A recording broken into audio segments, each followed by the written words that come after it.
పెద్ద సినిమాల విషయంలో నిర్మాతలు, ఎగ్జిబిటర్స్ మధ్య పెద్ద యుద్ధమే జరుగుతోంది. చిన్న సినిమాలకు ఇస్తున్నట్టుగా పెద్ద సినిమాలకు కూడా పర్సెంటేజ్ ఇవ్వాలని ఎగ్జిబిటర్స్ కోరుతుంటే నిర్మాతలు మాత్రం అది సాధ్యం కాదంటున్నారు. దీంతో ఈ వివాదం రోజుకో మలుపు తిరుగుతోంది. థియేటర్ల ఆక్యుపెన్సీ రోజురోజుకు పడిపోతుండటంతో మంచి సినిమాలు తీయాలంటూ నిర్మాతలను కోరుతున్నారు ఎగ్జిబిటర్స్.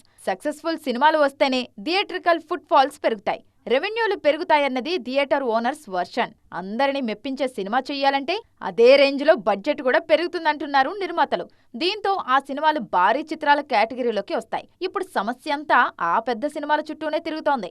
అయితే ఈ విషయంలో సాధారణ ప్రేక్షకుడి వర్షన్ మాత్రం మరోలా ఉంది. 100 కోట్ల బడ్జెట్ అంటూ నిర్మాతలు గర్వంగా చెప్పుకోవడానికే తప్ప వాటితో ప్రేక్షకులకి ఎలాంటి సంబంధం ఉండదు.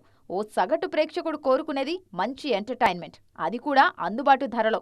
అందుకే మంచి సినిమాలు రీజనబుల్ టికెట్ రేట్స్తో ఆడియన్స్ ముందుకు వస్తే ఆటోమేటిక్గా అన్ని సెక్టార్లు బాగుంటాయంటున్నారు మూవీ లవర్స్.